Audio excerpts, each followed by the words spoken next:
Geico asks, how would you love a chance to save some money on insurance? Of course you would. And when it comes to great rates on insurance, Geico can help. Like with insurance for your car, truck, motorcycle, boat, and RV. Even help with homeowners or renters coverage. Plus, add an easy-to-use mobile app, available 24-hour roadside assistance, and more, and Geico is an easy choice. Switch today and see all the ways you could save. It's easy. Simply go to geico.com or contact your local agent today. Game over, man. Game over. You're gonna need a bigger boat. So serious. I am Iron Man. This is a tasty burger. Welcome to the InSession Film Podcast. Welcome to the new podcast presented by the female film critics of InSession Film. We are speaking, we love movies, we are women in session. I'm Kristin Battestella at Therefore Review. Tonight's Amy Thomasson, Thomasson11 is your Twitter handle, our InSession film critic by day, drama teacher by night. And you have a lot of followers on Twitter, apparently, getting a lot of action talking about the Women in Session podcast. Yeah. That's nice. I love it. We have so much love. We have so much merchandise. JD, our illustrious leader, handling everything at InSessionFilm.com, doing all our fancy Women in Session merchandise. But, as female film critics, it's so wonderful to be able to have the opportunity to do something like this at InSession Film. And InSession Film has a lot of other divorce. Wow. Okay. Diverse critics we have a lot of love. We're not divorcing anybody here at InSession. Never. Family, we have all kinds of family. Amy's gonna have her son all tricked out in some Women in Session merchandise, Supporting the ladies.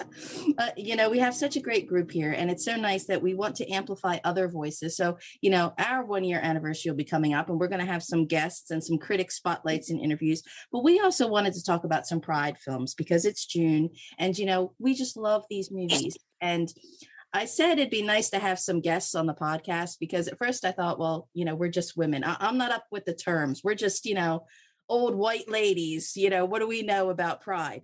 But the thing tonight, we wanted to talk specifically about Tootsie and the Birdcage. I think now I wonder, because we started talking beforehand, if this was going to take more time than we have allotted. Maybe this should have been 2 separate episodes. But I wanted to talk about these films because to me, it's no matter what your walk of life, rainbow or not, when you've got genuine characterizations and compelling storytelling, that these are just great universal films. And we'll start with Tootsie. We'll go chronologically because Amy, these are mainstream films. These were not films that were made with Pride, queer community in mind. The queer community existed, of course, in New York in 1982 when Tootsie came out, but this was a mainstream film. And it was a big film. And it's one of those films that you hear about, and it's got such a great cast. I mean, Dustin Hoffman, Bill Murray, Jessica Lange, Dabney Coleman, just phenomenal cast. And so at first viewing, it's a comedy. It's funny. It's the man in the dress is always going to get a laugh. But it's so much deeper than that the more you watch it. And it's not just basic plot. Man can't get cast, and an actor wants to act and raise money for a play. He will not get cast by anybody as himself. So he dresses up as Dorothy Michaels. And then Dorothy Michaels gets cast on a soap opera. That alone is funny and clever, and in 1982, very innovative and fresh. However, there's all these other layers in it. And part of it is about the artistic process. And the whole opening is Michael teaching people how to act. And then it's also about the industry and getting a job and how women were treated on the job. Then it's also about the relationships between men and women. Michael with his friend Sandy, Michael with Jessica Lange, who thinks he's a woman. And it just hits on so many different levels. And I think that's why it's a classic.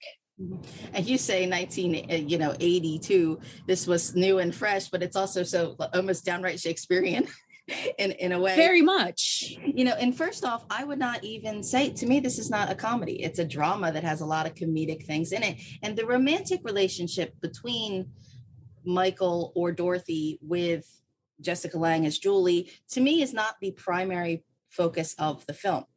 And to me, at the end, spoiler, him walking off kind of down the street with her, to me, is not the culmination of the film. It's what he says right before that I was a better man with you as a woman than I was as a man with women before. And she's kind of doesn't get it, but we've been through this whole journey. And I just love those moments where, and Dustin Hoffman is billed both as Michael and as Dorothy, where he says things like, I think she's smarter than me.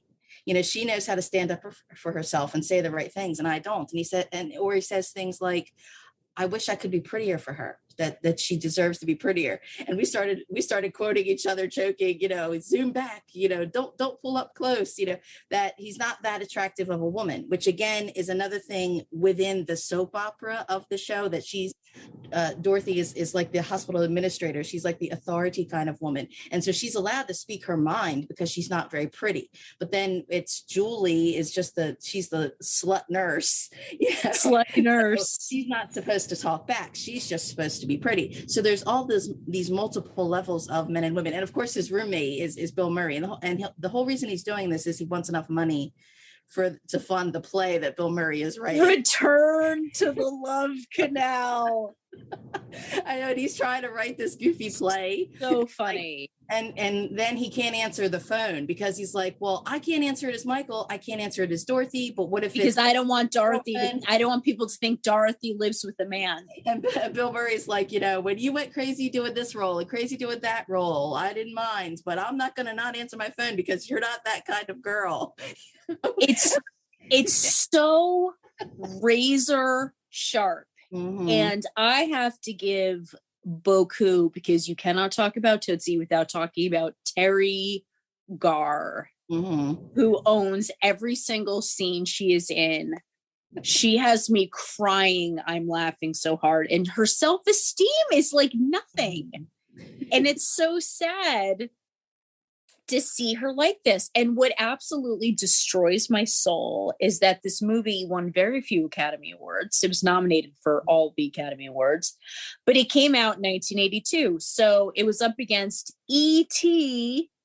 and it lost to Gandhi, which I will say it is pretty much almost unwatchable. It is so boring.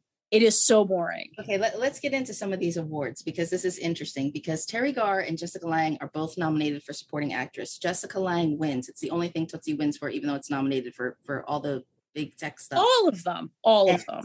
But it's funny because to me, both Lange and Garr are both, to me, supporting actresses, because they each tug and pull Michael or Dorothy as relationships are needed. Like in the beginning of the film, where Michael does sleep with Sandy, and then the relationship's kind of weird, and he says things like, I never said to be exclusive if we're still friends, or it was a one-time thing. But then later you have Dabney Coleman, who is like the sleazy kind of director who's supposed to be Julie's boyfriend, but he's also sleeping with Gina Davis, who is another pops up young early moment, Yep. And he says things like, well, look, these other women are after me, and, it hurt her feelings if I told her. And Michael as Dorothy says, no, I know what you're saying a lot better than you think I do. Like, he begins to realize, yeah, geez, and so I think both these women are both supporting. It's just kind of not fair that there just wasn't enough room, because then you get in the technical debate of, did Dustin Hoffman deserve, he's nominated for Best Actor, but it's like, did he deserve the nomination for Michael or Dorothy? Because he's billed as both, and he should have won. And Jessica Lange was up for Best Actress that year, and I'm thinking that's probably what pushed her to get Best Supporting Actress, even though Terry Garr absolutely deserved it. However, I will point out, and now I'm like, we probably should have added this into the mix, Victoria came out that year. And Leslie Ann Warren was nominated for Best Supporting Actress. And that was a tough year because all of them were wonderful. So let's back up. Best Actor, Ben Kingsley wins for Gandhi. Ooh. Dustin Hoffman's nominated for Tootsie, and it's Slash as both, as Michael and Dorothy. Which is kind of weird because I wonder if there are technicalities. Can you nominate somebody when they're credited for 2 performances? Jack Lemmon for Missing, Paul Newman for The Verdict, and Peter O'Toole for My Favorite Year. I mean, come on. Really? That's tough. And that's fine actors at the top of their game. Again, I would say that's the safe bet. The big historical biopic epic. Of course it was going to be Gandhi. But it's also Paul Newman, who at that point still had not won an Oscar, and The Verdict would have been a very worthy win. Because that was... Even as a kid, when he wins for The Color of Money, I was like, really? For this? Yes. But if he had won for The Verdict, it would have really been earned. But now... And O'Toole, who hadn't won yet. But he was so funny, and he was so good in My Favorite Year. This was a really hard year for movies, and I can't believe Gandhi won anything. Because I said it. I said my piece. Because Best Actress, it's easy to look at this film and say, "Oh no, Jessica Lange is the love interest. That means she's the leading actress." And no, not the case. Dorothy is the lead actress of the film. Well, Best Actress that year winner is of course, Meryl Streep for Sophie's Choice, Julie Andrews for Victoria, Jessica Lange's nominated for Frances, Sissy Spacek for Missing, and Deborah Winger for An Officer and a Gentleman. Who that was a supporting role. That's insane. That's not a leading role. I have to start an aggressive letter writing campaign. But now, supporting actor, Tootsie does not receive any nominations, which is kind of surprising. But Bill Murray's uncredited, but it's what? He is almost like the straight man in the film to me, which I find is absolutely wonderful. He is with all of Michael's crazy stuff. Yeah, exactly. Yet he gets some of the funniest lines in the film. When Michael's coming out, when Dorothy's coming out as a man on the show and giving that monologue, and it shows everybody's reactions at home, and he goes, "That is one nutty hospital." Oh my God, I laugh so hard when the old man doctor on the soap opera that Gina Davis says, they call him the tongue, when he starts Dorothy and comes up. And it's so funny. This is to me what it does so that is wonderful and genuine across relationships and genders is that, you know, he comes up and he's like coming on to Dorothy. And then fortunately, Bill Murray comes in and first he makes a joke. He's like, "You slut." Which again had me on the floor. You're like, I shouldn't be laughing at this, but I am. But it is that kind of the humor of relief. But then Michael is talking, but he's dressed as Dorothy, which is a lot of that, too, different times. And he says, but rape is no laughing matter. This was serious. Imagine what could have happened. Yeah. And, there's so many kind of things like that, because it's also very beautiful and tender when Dorothy is kind of romancing with Julie's father, played by Charles Durning, who again this whole cast is insane. It's so good. Because Charles Durning is nominated for supporting actor that year for The Best Little Whorehouse in Texas, and it's so funny. Again, today you would expect him to be like the biggest evil kind of jerk, like Trumpian kind of support person. And it's interesting because Julie is the young actress on the soap opera, but she also has a baby in this movie that's about a year old. I wanted more of her backstory. Yeah, there's no explanation of that. It's just that she just has a baby for some reason. And her father doesn't care. You would think that he seems like the type who would kick her out, would have issue with it. But he says, "I'm so excited to have my girls around. We're going to sleep over. I'm going to set up the crib." He enjoys it. And and he even says that at the end, like, it's so cute. Like when Michael goes to see him and like he wants to give him the ring back because he proposes, and he like flings the ring, like, because they're in a bar. He's like, no, outside.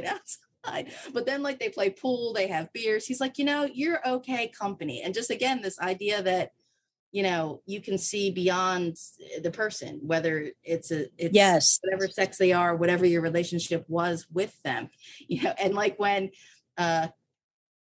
Dorothy is kind of there's almost a moment where Michael as Dorothy is going to kiss Julie, and like she backs off like, oh my God, she thinks she's a lesbian. And she's like, no, I'm sorry, maybe I have the same kind of urges, but I'm just not into it. I'm just not that. Yeah. And it's just a cute scene. He's like, no, you don't understand. You don't understand. Yeah. Or when he's a man dressed as the woman he's trying to babysit, the baby's screaming and crying. He doesn't know what to do. Yeah. There's so many of these within kind of moments, and they're so charming. And and Dustin Hoffman, like Paul Newman, who we just mentioned, it is so hard to pick what's your favorite Dustin Hoffman performance, because the man pretty much only has career best performances. There's movies of his that I like more than others, but he himself is just consistently amazing. And in the beginning of this movie, Michael's a jerk. You don't like him. I mean, he is this pretentious. He's got like this acting troupe where he's saying, no, do it this way. And everybody says he's a great actor, but he's a real problem to work with. Like he says this tomato commercial. He's like, I was a great tomato. I was a stand-up tomato. And his agent's like, well, that's fine, but you wouldn't sit down. Sit down. And he's like, well, how does a tomato sit down? Yes. And I will say also, and he owns that, and he holds to that. And he's like, I did an endive salad that knocks them on their butts. Like, Miss Zita Short, previously she and I spoke also specifically about Sidney Pollack as a director, and he directs this. Also has these scenes, a couple of these moments as Michael's agent. I love that scene where Michael first dresses as Dorothy and meets him at the tea room, and it's like, oh, that's a beautiful blouse. Like the waiter doesn't know. He's like, oh my God, you'll never get away with this. And he's like, give me some money so I can go shopping. And then Michael's like, do you know what a woman has to do to look good and how expensive it is? And he wakes up like hours in advance to do like his own. And he realizes that, and I love that. And I love Sidney Pollack, just that look of, I begged you to go into therapy. I love Sidney Pollack. I love him in everything. I love him when he acts. I love him when he directs. And his comedic timing is brilliant. Because Michael said the way soap opera credits worked then, you got like a block, like so many weeks or something on the show. And then they say they're picking up his option. And Michael's like, oh no, what am I going to do? And then when he's talking to his agent and he's trying to explain everything that's happening, like, but no, I like Dorothy. But he's like, no, Dorothy thinks you're a lesbian. No, Sandy thinks I'm gay and I had sex with Sandy. And he's like, that's not good, Michael. And then he's like, no, but Les, Julie's father, proposed to me. And so Sidney Pollack's like, oh, that's so nice. What did you say? And he's like, I didn't know what to say. I went in the women's room and I almost peed in the sink. He's like, I need help. Like there's just I love that it all just comes from a genuine place. At no point is anybody mocking these kind of roles and relationships. No, and it's not exactly. It's such a brilliant film. And I remember seeing when AFI had it on their list, and Dustin Hoffman had a little clip of Dustin Hoffman talking about the movie, and he was in tears. And he said it made that he never saw the movie as a comedy, that he realized the movie made him realize that there's so many brilliant and interesting women in the world that in his own life that he never had the experience to know, because he judged women by how they look. And so there's all these valuable humans out there that don't look a certain way, and how it's wrong to basically ignore that, because that's the kind of woman, quote unquote, that Dorothy was.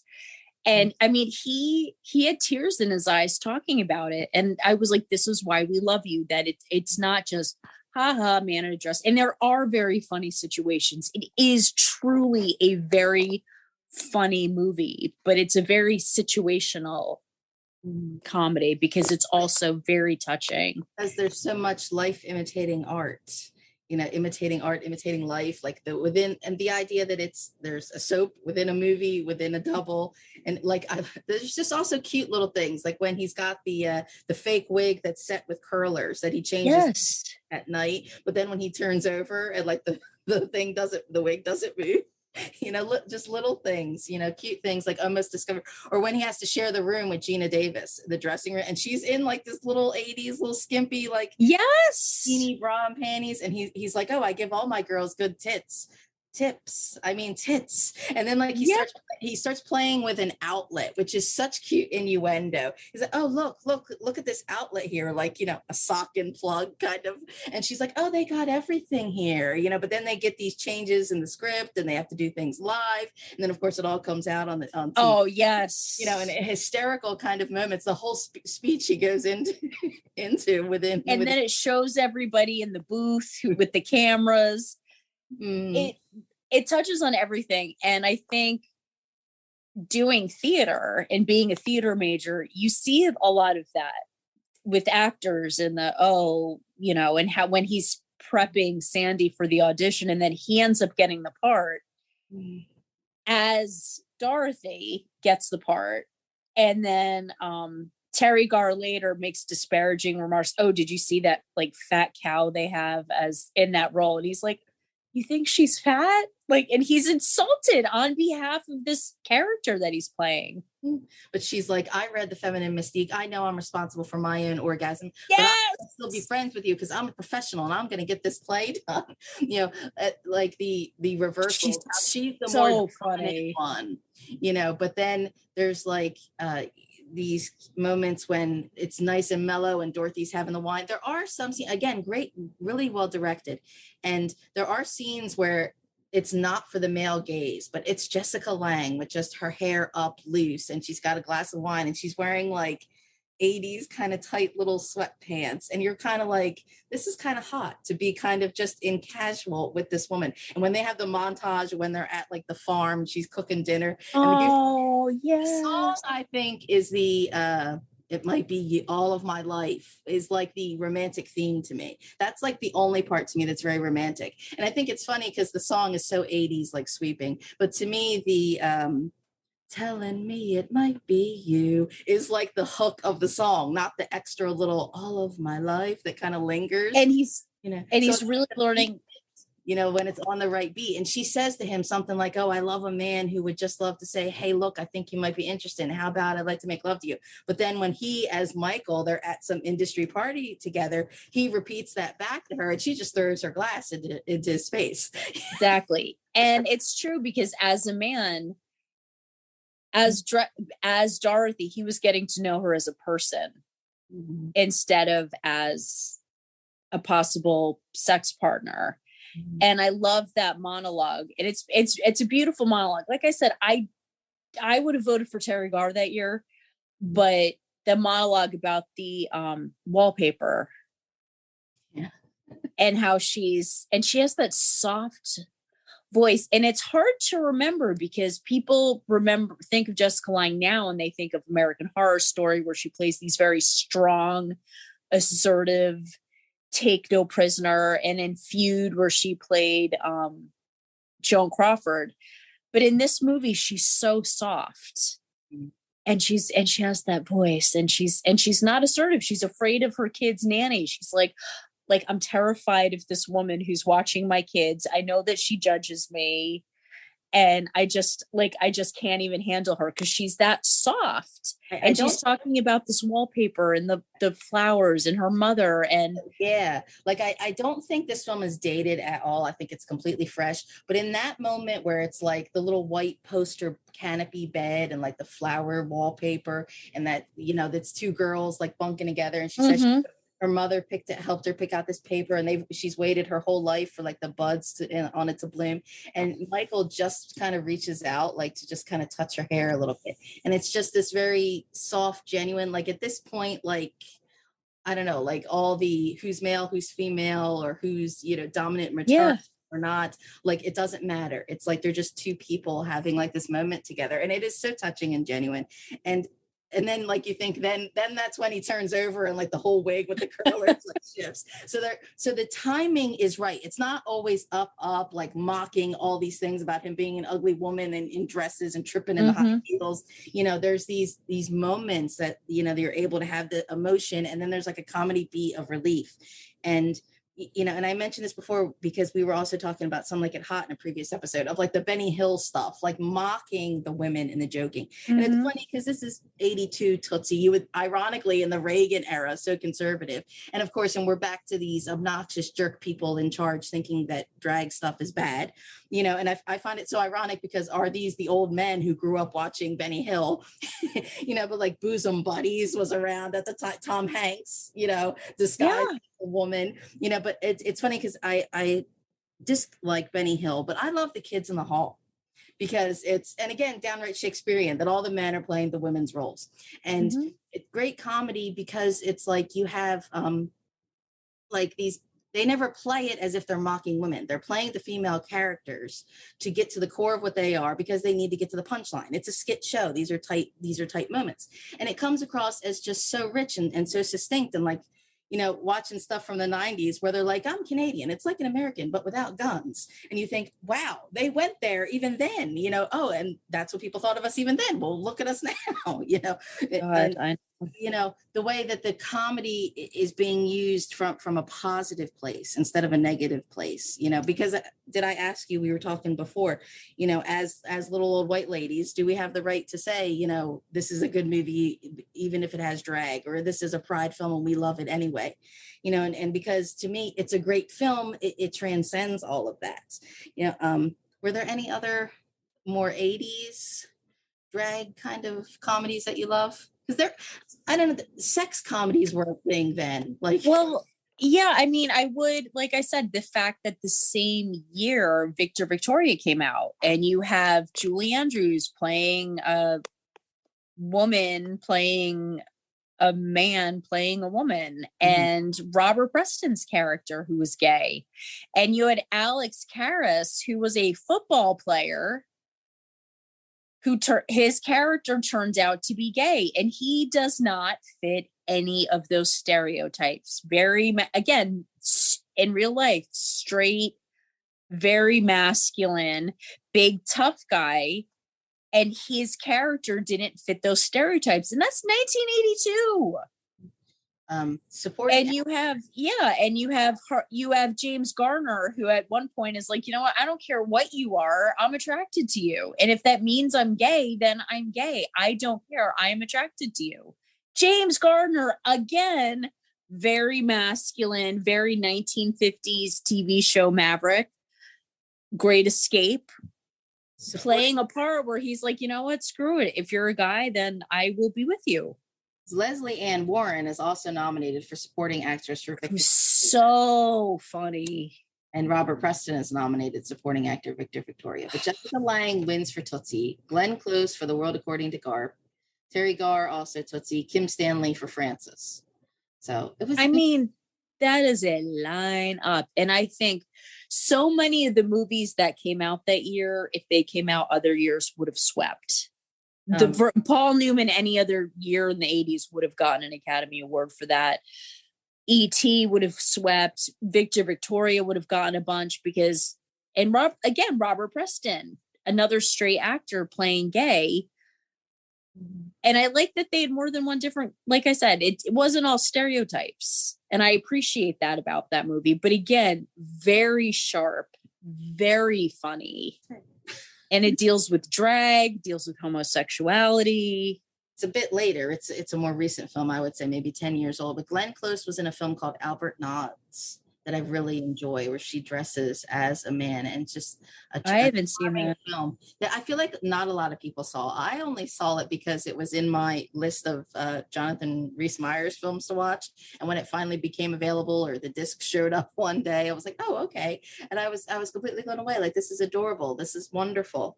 I also recently just saw again, I hadn't seen it in ages, it was on one of the live streams, Just One of the Guys. Have you ever seen that? I think it's later 80s. When is it, like 86, 87? So I was probably too young to watch that when I saw it, but I was like, but this is a riot. And it was like, maybe it seemed raunchy, and it was, boys could watch it because there's like, a lot of boobs all about, but it's like, but Girls can watch it. There's, cheeks and jock straps. And again, the whole idea that she's a pretty girl who can't be taken seriously for her journalism. So she goes to another school undercover as a man, Terry with an I and Terry with a Y. Mm-hmm. In order to write this article expose. And of course, falls in love along the way, and there's all kinds of, there's humor in, she's going to get caught and how, and she's got to put like a sock down her pants, and Sherilyn Finn is like after her, but again, comes from just a beautiful, cute little place. It's just an adorable little movie, and there are times where I think you could take these films as face value just for the comedies. Of course, the Birdcage, which I quote a lot. Oh, there's just so many like images and quotes. And again, when we were talking about Some Like It Hot, the idea of man versus woman, like these archetypes, like, of course, when, they're trying to, they think they can butch up Nathan Lane, that he could just be like the uncle of their son that they've raised. And Robin Williams is telling, of course, smear the toast. You smear it. And he says, what about John Wayne?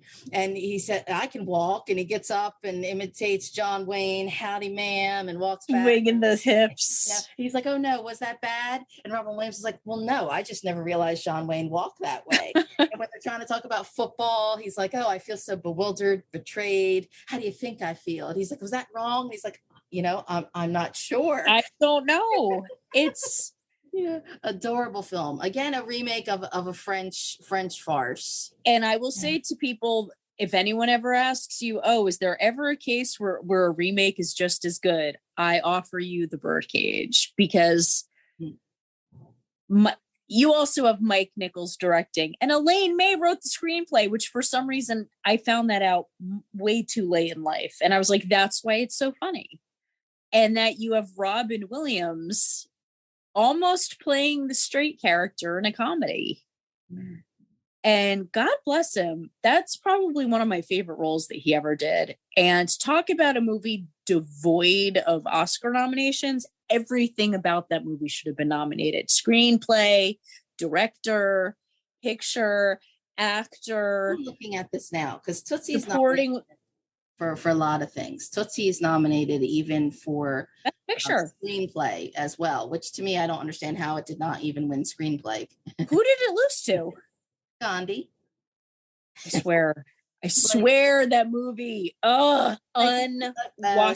Screenplay directly for the screen. Gandhi wins. Diner, E.T., An Officer and a Gentleman, and Tootsie. I could see making a face. People the Diner, but even to me, Diner is a very specific dudes in the 80s. Diner is a very, in my humble opinion, one of the most misogynistic films I've ever seen. It really should just be called Crappy Men, because they're all the worst ever. So I could do a podcast on Diner and go through how that movie is one of the most misogynistic movies I've ever seen. Surprising that Tootsie did not win that screenplay directly. I could see why Diner would win, but Gandhi, are you kidding me? But the Birdcage is only nominated for art direction, which completely surprises me because it's so funny. Like, I love their house, like in the beginning when it is all neon and kitschy. They live above the nightclub, but then it's so wrong. I also love their house. Like, they think they need to redo their house to impress like the senator of the daughter that's coming to marry their son. And they do it like also like monastery austere. And when they bring in chairs, that like 18-foot cross to put over the whatever. Like, we don't need a moose head. Hank Azaria, delicious support, of course. How was he not nominated? In one way, I could see how they just did not know where to place people in the nominations. True. Because Robin Williams and Nathan Lane, they are the couple. It's their son who's going to marry Callista Flockhart. And they're young. They're like 19 or 20, supposedly. And I love how the kids... No, I realized when I rewatched this movie, and let me just preface this with, I didn't actually have to watch either one of these movies again, but I used this as an excuse to watch it again. She's only 17. Wow, okay. Because the dad says to her, you're not even 18 years old. You're too young to get married. And she's like, well, we've been sleeping together for a year. And I was like, wait, hang on a minute. But I love How is she in college? their relationship. I love how they're not even like the priority of the film. They're just like the MacGuffin almost that sets everything in motion. Where I feel like today it would be the opposite. It would be all about like, you know, these millennials stressing and having to deal with gay parents on one side and conservative parents on the other side. You know, it would be all about them. And the genius of this is it's not about them. It's they're coming from a place of love and they're trying to bring these other people together. And Gene Hackman and Diane Wiest, who I could also again see as support. You know, they're so funny, extremely conservative couple. So funny. One of my favorite Gene Hackman performances. He is hysterical. Then you also have Hank Azaria is like their gay, like cook chef, like houseboy boy kind of thing. But Christine Baranski is actually is Val's biological mother, and she's like some dancer fitness person, and she's supposed to be showing up for this dinner party, and she gets delayed. So then Nathan Lane, of course, is like Mother Coleman, you know, all done up, and like it's hysterical, like, you know. And it's so fun because it comes right back to like Hackman's senator is exactly like a senator today who's worried about the scandal. His other like senator he's involved with is caught dead in like a bed of like a black underage black prostitute. And then like it's I don't know his name. He's Kenny Daly in Seinfeld. He's that guy, and he's in the movie Heavyweights, which is also a great movie, by the way. He's like the tabloid reporter who's like following Gene Hackman while he's sneaking around, and like it's the senator is so dry. He goes on this big spiel talking about like the colors of the seasons changing, driving through the states, and it's like, oh my gosh. But then like Mother Coleman shows up and keeps saying all these outlandish things, and then of course when the wigs and she is like the perfect housewife, and he starts to like, and I love how Gene Hackman gets very charmed by her, and Diane Wiest is like, someone has to like me best. I love Diane Wiest. Like he says at the end, like it's like, but I'm still the same person. All the things that I said about having there being family values being important to me, like that's I still believe that. Yeah, and like there's so many like, and then of course there's all these crazy like when they're sitting down to have dinner and they have like the bowls that have like the boys getting up. Yeah.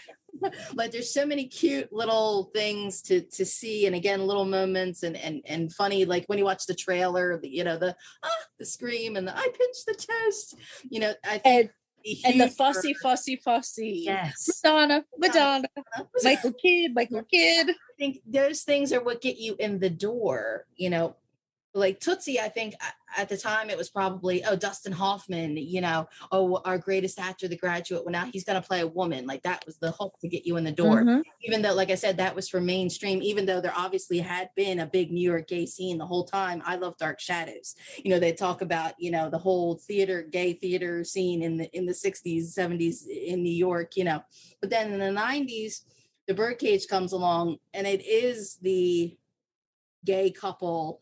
One of them's going to have to dress up. They have to pretend to not be gay. Like that's the hook of the movie. But then you get into the movie and there's just so many more deep and serious things. And again, in some ways, I would not even out and out call it a comedy. I might say it's like more of a Black comedy or a satirical comedy.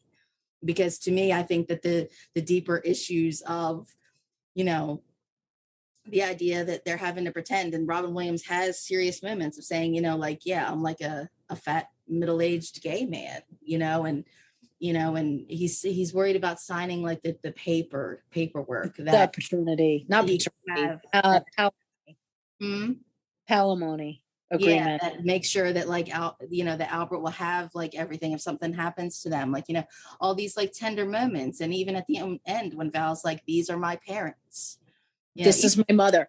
Now, let me just talk about Val for a minute. I had a real problem with those two, and it's awful because they're the MacGuffin that they have to be in the story for plot reasons. Mm-hmm. They're awful. But yeah, at first they're awful because I think to them with the idea that and the way the scene is set up, you're gonna have to change because my twit girlfriend stupidly told her parents something ridiculous, and I'm like, am I the only person who that would have been a deal breaker for me? Mm-hmm. Like, screw you, I don't care, like these are my family. If they're not good enough for you.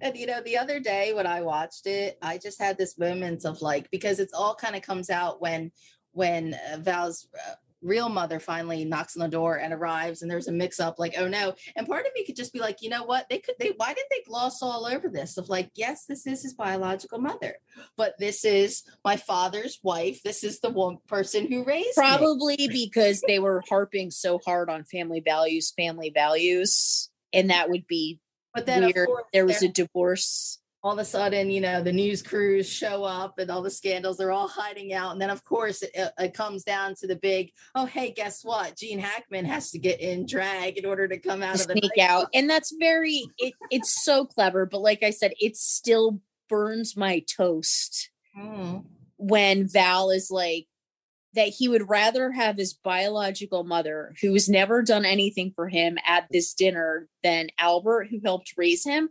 I hate Val. I hate Val. And when one of the most moving moments for me was at the beginning of the movie when Robin Williams tells him, I like who I am, and this is who I am. And it took me a long time to get here, and I'm not going to change it for anybody. The way that scene is set up in the beginning, at first it's played so serious, like he's making sure Albert's out of the room in the nightclub, and you think he's meeting a younger guy. Yeah, and then it's like, no, it's his son, but his son is like, oh, but guess what? We need to change everything, and it's. And by the way, Albert's going to have to leave. It's like, screw you. There is even a point where Albert comes out and he's wearing like a regular suit, where he says, okay, I'm the man, instead of the diva. When yeah. Like, don't you know what? There's cameras here in the one night I'm not performing, like he comes out as a man, but he's wearing like crazy colored socks. And he's like, well, you have to have a hint of color, right? Yes. Like he even says, why can't I just be the uncle? And Val's like, no, this makes it even more obvious. And there are scenes when like the bowls with the food or there's Val is the worst. Wig, like gets moved where it's he's the one who's worried they're not going to pull it off, and everything's upset. And everyone else is stressing out, and Nathan Lane's totally saving the day, and everyone's acting so terrified of him. That really bothered me. They're like, something's not right here, something's not right here. And the daughter's like, you always think something's wrong, you're looking for something to be wrong. But then like as they're drinking and as these as they're talking and everything, like it's because she is the great actress, she is this great performer, Albert, that it's like she's smoothing these things over. But then you've got like they even sing, they even dance, they're playing the piano together, just the cute moment of like he's dancing. Gene Hackman, Mr. Conservative Senator, is dancing with the man in drag, and yes, and very charmed. And Albert saved the day because he charmed everyone. Because remember when he makes the comment about Robin Williams, like, what's his problem? Why is he so uptight? How dare he treat his beautiful, amazing wife this way? And Diane Wiest is like, cool it. But no, but Hank Azaria is amazing in it too. He's so funny. He is so funny. I can't do the accent, but when he makes the comment of you're intimidated by my Guatemalanness, my heat, and Robin Williams just goes, yes, I'm intimidated by your heat. So the way that he says that is so funny. Yes, I'm intimidated by your heat. These little moments of like, there's some kind of like candy that like the senator likes that the wife always has to take away from him. Yes, it's like this idea that he has urges, he has cravings, there is something that he wants, and then he swears that he doesn't drink. Like as the alcohol keeps pouring, little Hank Azaria is like, oh, now's not the time to pretend, But and it's so funny to think that this was only nominated for like art and set decoration, which The English Patient won that year. Oh God, another one. One lost to Gandhi, which is unwatchable, and this again, The English Patient, because watchable. Let's think about this. Where could you put because it's so funny that here is basically a film that received no awards acclaim at the time, yet was a popular hit, and again, big time. It was all huge. the little commercials that used to come on TV just had that picture of like Nathan Lane doing the scream as the woman with the little hair wrap and robe, and then of like Gene Hackman in the drag and Nathan Lane in a tuxedo, where they're doing like their hands up, like they're not sure who's supposed to lead now. Yes. Have been switched like that. Like those things kind of sum up the movie, like the comedy to get you in the door. But then you're like, no, this is a very serious film. Like yeah, this kid is asking his parents to change who they are, to give him a level up. And sometimes you look at this and you think, oh, this was so progressive for the 90s. But then the crazy American climate now, you think nothing has changed. We still have these conservatives senator a-holes, you know. So it's like, I think that this was not acclaimed at the time is surprising. Now, The English Patient is Best Picture that year. Directing, a leading actor is Jeffrey Rush for Shine. Never saw it. Cruise, Jerry Maguire, Ray Fiennes for The English Patient, Woody Harrelson for The People versus Larry Flint, and Billy Bob Thornton for Sling Blade. Because who would you put as leading actor for The Birdcage? Nathan Lane. As Albert. Yeah. Because again, to me, it's not, is it right or wrong to have males as females? I would give him the lead. Because wouldn't you say Mother Coleman is the leading actress? Is really the center of the film. Mm-hmm. Because then who could you choose for support? That was Cuba Gooding Jr. for Jerry Maguire. I would have put Azaria in. I would have put Azaria in for supporting actor, and I would have put Diane Weiss for supporting actress. Because, I mean, to me, I would say I would rather have had Robin Williams win supporting actor for the Birdcage than I would for Good Will Hunting. Oh, absolutely. I don't think Good Will Hunting was his best film. I also think the year that Good Will Hunting won, Burt Reynolds should have won for Boogie Nights. He and Julianne Moore should have won together for Boogie Nights. And I know a lot of people disagree with me, but I don't care. Boogie Nights was robbed of everything. Confidential. You know, it's funny because there are certain films I judge people on their opinion of them. And I had seen Black Death with Carice Van Houten, and then she was on Game of Thrones, and I saw some Game of Thrones interviews or something, and someone asked her, like, what is your go-to, like, your favorite comfort movie? And she said Tootsie, and I was like, yes, queen, I love this woman. Like, okay, you know, like, I don't know. To me, if somebody's like, The Birdcage, oh, that's too gay, you know, or Tootsie, like, oh, big deal, he dresses as a woman. Dustin Hoffman does it all. You know, I'm like, no, you know, like, and it makes me realize, because we have a list, like, how many of these films that I love so much are drag movies, because, and it, you know, this kind of comes from, like, I don't know. It's not the comedy to me. It is about the relationships. It is about the genuineness of it, you know, and to me, that's what they do good. I mean, if it was just about the drag and it was just funny, it would just be okay. Today we have like White Chicks, which is all mixing racial things into it as well. Like, it's about the gag, you know, and none of these movies are about the gag, which to me is why they're and I've seen the musical Le Cage aux Folles, but I've not seen the French film that it's based on. But let me tell you, when I saw Le Cage aux Folles, I was like, it was great. It was wonderful. Saw it with Harvey Fierstein. And the character of the houseboy was irritating as anything. This character, like, I hated when this character was on stage, and I thought, God bless Hank Azaria, because he was, I just love him. Would you have given Birdcage adapted screenplay? Yes. Sling Blade wins that year. The Crucible, The English Patient, The Brana, Hamlet, and Trainspotting were the nominees. Okay, I give you Trainspotting. Hamlet was a pretty much word for word. I'd say Shakespeare did the heavy lifting on that, because he did the whole, it's not like he even really adapted it. He pretty much was like the full version of it. God. Well, Sling Blade was okay. The thing about those, and I love Trainspotting, but it's the idea that those films aren't as rewatchable, or they're all heavy. And again, is that just comedy not getting a lot of awards love? People don't realize how many multifaceted things that the comedy has to do. I think that, however, I've only read about half of it, but I've read half of Trainspotting. That is a hard book to adapt. That's not an easy That's not an easy adaptation. And I think Trainspotting also should have been nominated for like editing and acting. That film got, I think that's Danny Boyle's best movie. I can't believe he won for freaking Slumdog Millionaire, but whatever. Mm-hmm. But some of these others, again, why the English Patient?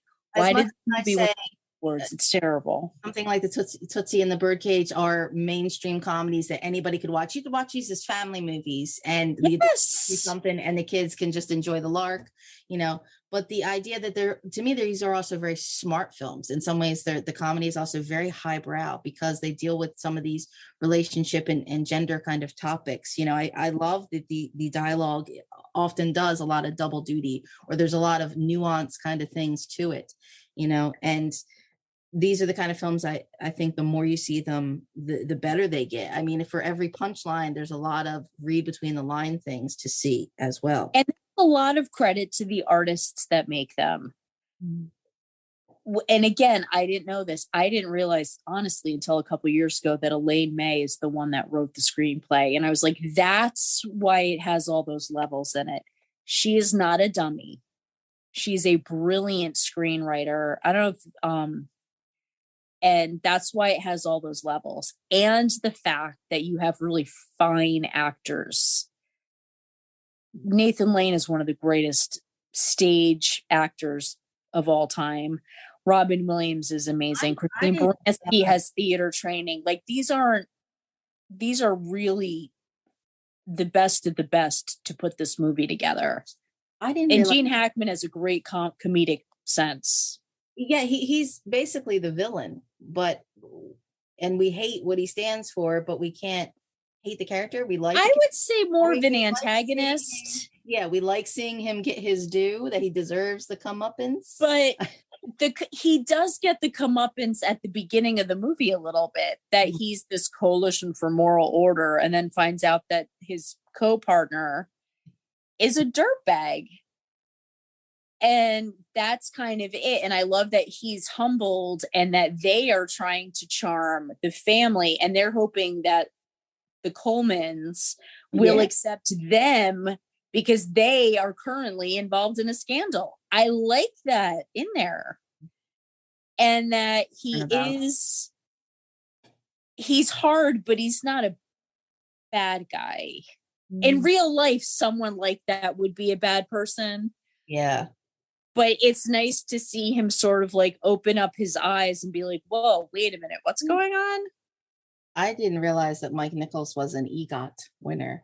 Oh, see, I could tell you everything about Mike Nichols. I've watched every documentary of him. I've watched The American Masters on him on PBS. HBO had Becoming Mike Nichols. I watched that as well. I've read his books. For The Graduate. But it's so funny. In some ways, he got like 100 Tony Awards because of something like Working Girl and the Birdcage. Maybe again being younger at that time, I tend to think of him as more of a comedy kind of person. Which I know. Then you have big things like The Remains of the Day, and you think like again to me a few years earlier, the Remains of the Day, not as watchable. No, it's so dark. It's a hard movie to watch. Emotionally exhausting. But yeah, Mike Nichols. Well, in his first movie, you look at his books, and The Graduate is somehow considered a comedy, ? I find that movie very depressing. And his first movie, Who's Afraid of Virginia Woolf? The man is a brilliant, perfect genius, and I miss him. But now, I like to talk about him like he and I were BFF. Mike, if you were alive, give me a call. Seance. We'd love to have you on the show. We've been doing this podcast for a year, and we already have so many things like who we want to call us to be on the show. Amy Adams, we're still waiting.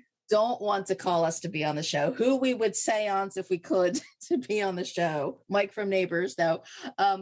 Elaine May, apparently, she just got like an honorary Oscar, like last year, the year before. She was nominated. Now, this is weird. Okay. Best Adapted Screenplay. She's nominated in 1978 for Heaven Can Wait, and then 1998 for Primary Colors. Like, ridiculous that's also directed by Mike Nichols. Mm-hmm.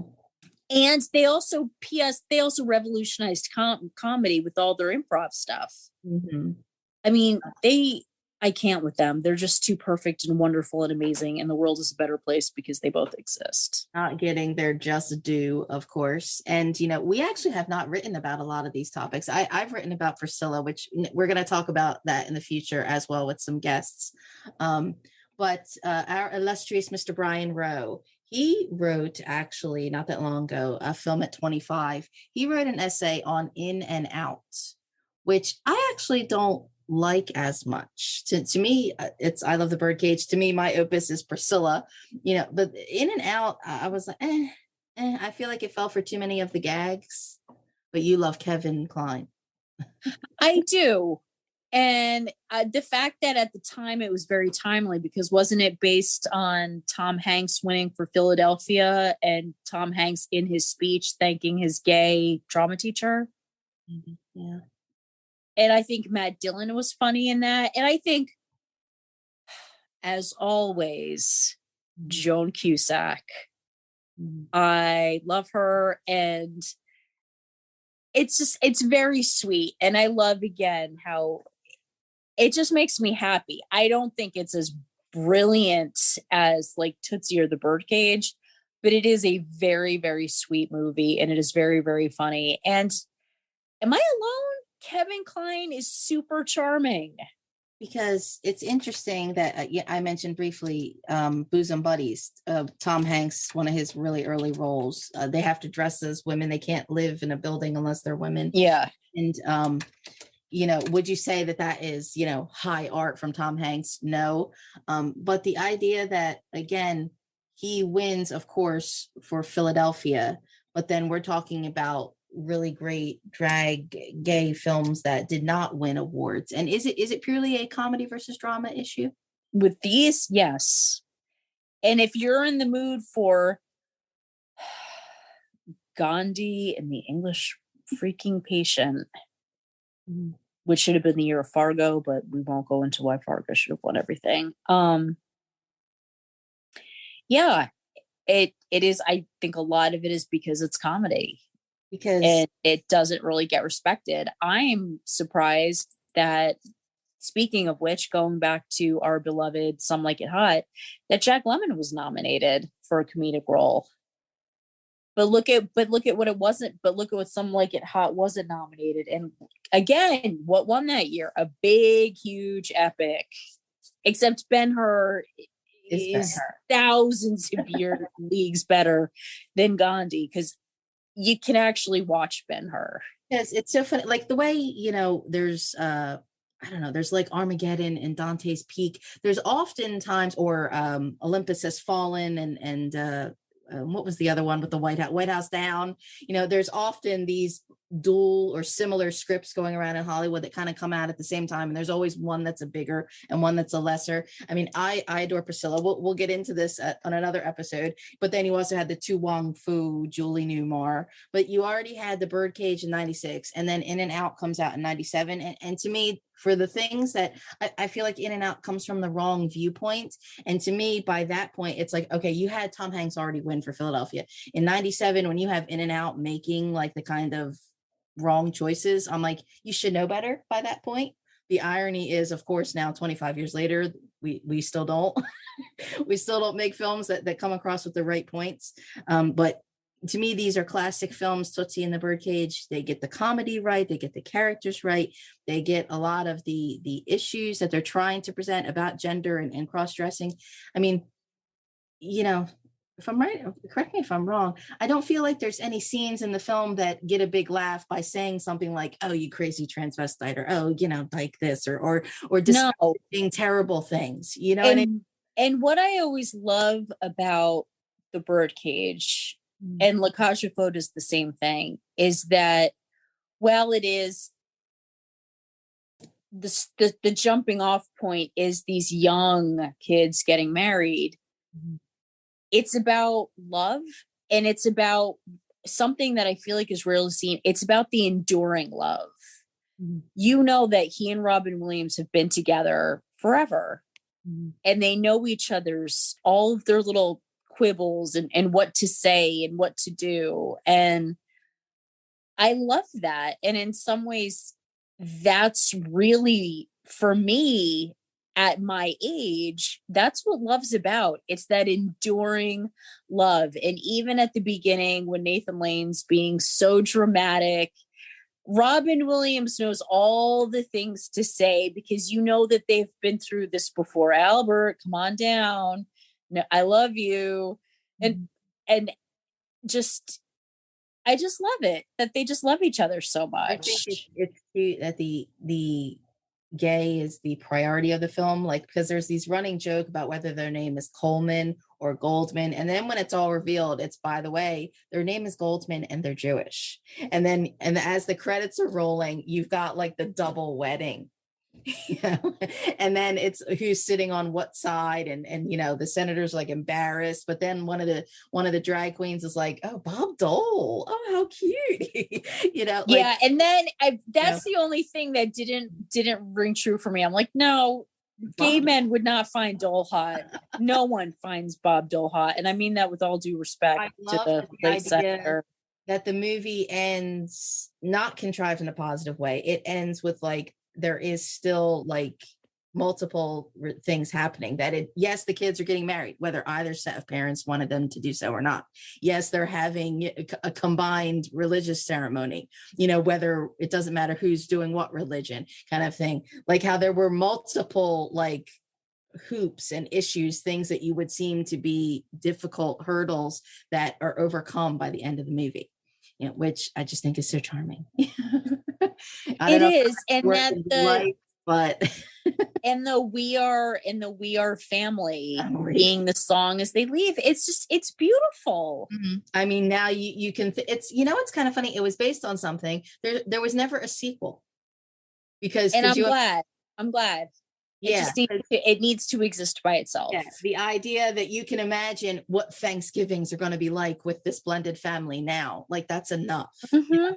But today, you're right, there would have been multiple, you know, sequels on and on. Like, look what they did with my big fat Greek wedding. It's like, no, just exist, let it exist on its own.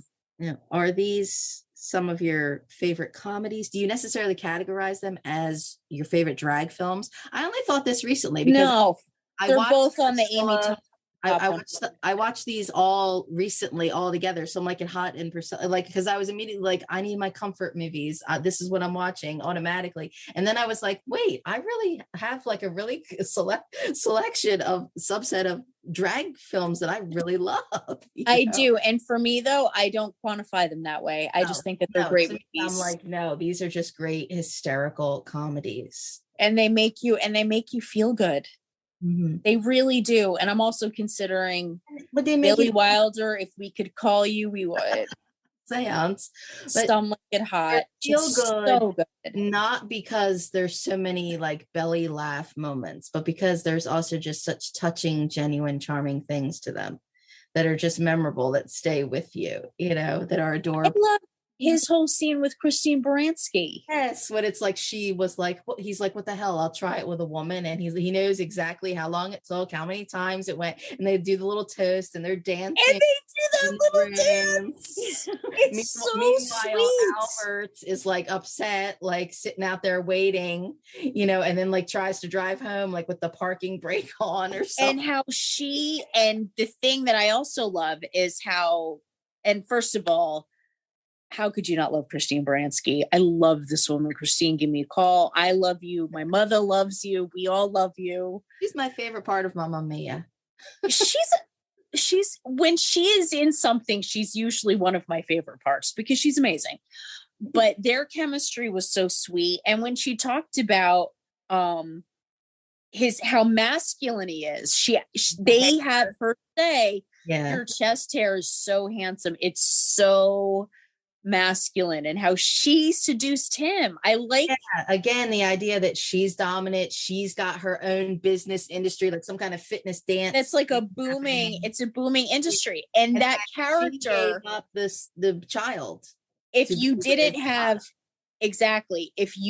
have Elaine May and Kristin Baranski, that role you could have not had the scene in the movie, to be honest. but it adds a level of depth. And how she's like, I was terrified to be a mother. You gave me money to start my business, and I gave you Val. Which it's, again, as I said, in Tootsie, the father embraces her, whether she's a single mother or not, loves the baby. Yes. And today, you know, you would have senators who would cast women out for willingly giving up their child for their career, for, you know, wanting to marry somebody who's a different religion, or, oh my God, these people are gay. Like we're still dealing with these things. We'd like to say these films are irrelevant because they're of a historical time and place, but, you know, they're not. You know, when every time I tune into the Birdcage, I'm still like, yeah, you know, we got the ignorant senators like this today. Yeah. Literally today. You could pull up Twitter. Disturbing. Yeah, disturbing. But, you know, I love our film Twitter. I love the love we've been getting on Twitter. You know, it was so great. We had some folks commenting and responding to some of the things that we were saying and doing, which is really great. Did you write anything recently, Amy? I'm going to, because now I'm thinking of all these wonderful things. You've been too busy podcasting, you know. I have been. I'm recording for the main show tomorrow. I am a podcasting gal. Plus, it's also the last week of school. Good. So, summer. Getting into the summertime, I will have more time to write. I don't think you could make these movies today, because there is a certain part that does seem, even though that Tootsie is in New York of a specific time and place, they just very of that time. It's but it also, the Russian tea room. Yeah, but it's no longer there. It's bright, or there's still something sunny and 80s kind of fresh and fun about it. And just the color of the flashiness of the Birdcage is just so much fun. They're just really fun, even though they're talking about very serious topics and they have serious moments in them. It's like they're still lighthearted and open and welcoming kind of films, which I absolutely enjoy. But I did not write about these at InSession Film. I wrote about Priscilla at InSession Film, and we'll talk about that one next week. So, Amy, you're at a Thomasson 11 on Twitter. Everybody's responding and replying, which has been so great. And I know I've posted a few links about our merchandise. As I said, you're going to have your whole family decked out. I did spoiler. It's going to be our Christmas picture this year. Spoiler, depending on when you get to hear some of these episodes in June here, I got Father's Day, you know, so my dad could stop asking me, what's the name of the website again? InSessionFilm.com. Now he's got it on a t-shirt. So, yes. InSessionFilm.com is where you can read what we've written and read much more diverse and rainbow voices at InSessionFilm.com.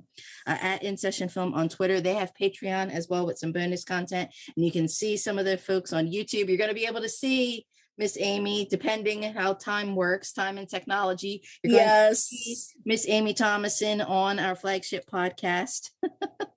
Yes. I do have YouTube. You could see me too if you wanted to see me too. My Italian hands moving a mile a minute. We love it. We love it. You Italian Yankee. Love it. You know, it's, you know, I'll say it's been, you know, tough things, you know, happening at home with me recently. And sometimes I think, geez, am I up to the podcast? I have to, you know, talk and make sure all the technology is working. But when we get into it, because we're just talking about great films that we love, you know, and it's just so wonderful and uplifting, you know, that's what I love. That's the best part of my, it's the best part of my week. Oh, that's why it's hard on a long day, end of the year, kids are acting nuts. But doing this, and my son's like, so do you have to do a podcast? I'm like, no. I don't have to. I love it. It fills me in a way that not many things do. So I said, we have some guests and some interviews and some fun other different things coming up on the podcast. But because the idea that I said, well, okay, cis white women, whatever, that, you know, are we the right voice to speak about some of these drag films? But to me, I don't view them that way. To me, it's just universal film is, you know, I shouldn't say the word Catholic meaning universal, but just great film is universal, you know, and that's why we're here. We love it. So at InSessionFilm.com is where you can support us and follow all the latest news at InSession Film. Amy, thank you very much for being here. This was a lot of fun. Always a pleasure. And folks at home, if you've seen these movies, watch them again. You will not regret it. My parents just rewatched The Birdcage last weekend, and I remember my mom was like, that she had forgotten how great that movie is. And she'll say, Kristin Baranski weighs like 50 pounds in this movie. She's so thin. Because it's true. It's not in my mind, it's a recent film, and it's not. Yes, I don't perceive these films as old. I feel like they're films that just keep on giving. Yes, they are. We're very lucky. So Mike Nichols, Sidney Pollack, Billy Wilder, we love you. Thank you for giving us the gifts of these films. And Mike from Neighbors. That's who we're talking about next week. Amy, thank you very much for being here. Thank you to those who are listening. And we love hearing from you. And it's so great when we see all kinds of love and likes and shares on Twitter. So thank you for listening, and we'll see you at the next Women in Session.